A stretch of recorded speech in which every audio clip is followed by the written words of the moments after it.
शेतात सर्वत्र पडलेले निळे ड्रम, शेतकरी घाबरले. एक उघडून पाहताच खडबड, अख्खं गाव पळालं. नेमकं काय आहे या ड्रममध्ये?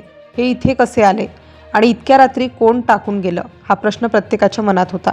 कारण दृश्य साधं नव्हतं. शेताच्या मधोमध रस्त्याच्या कडेला दरीत जिथे नजर जाईल तिथे फक्त निळे ड्रम, काही उलटे, काही फुटलेले, काही अजूनही घट्ट बंद. पहाटे शेतात गेलेल्या शेतकऱ्याच्या पायाखालची जमीनच सरकली.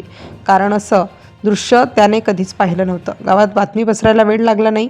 शेतात काहीतरी टाकलंय, ड्रम आहेत निळ्या रंगाचे. आणि मग भीती वाढू लागली. कोणी जवळ जायची हिंमत करत नव्हतं, कारण कुणालाच माहीत नव्हतं यात काय आहे. विष आहे का, स्फोटक आहे का, की काही वेगळंच.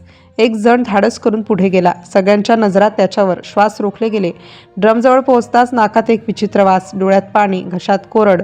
तो ड्रमला हात लावतो, क्षणभर थांबतो आणि झाकण उघडतो. तो पाहताच मागे उभे असलेले लोक किंचाळले, पळा पळा. कुणीही मागे वळून पाहिलं नाही. स्त्रिया, वृद्ध, लहान मुलं सगळे जिथे वाट मिळेल तिथे धावत सुटले. कारण ते दृश्य अंगावर काटा आणणारं होतं. क्षणात संपूर्ण परिसर, भीतीचं वातावरण. कोणी म्हणत होतं हे इथे मुद्दाम टाकलंय, कोणी म्हणत होतं यामुळे मोठा धोका होऊ शकतो. शेतकऱ्याची चिंता वाढली. पिकांचं काय? पाणी दूषित झालं तर? हळूहळू माहिती वरपर्यंत पोहोचली आणि मग घटनास्थळी हालचाल वाढली. रस्त्याच्या वर खाली दरीत जिथे नजर जाईल तिथे तेच दृश्य. रात्रीच्या अंधारात घडलेली ही घटना दिवस उजाडल्यानंतर समोर आली आणि लोक हादरले. कारण हे साधे ड्रम नव्हते.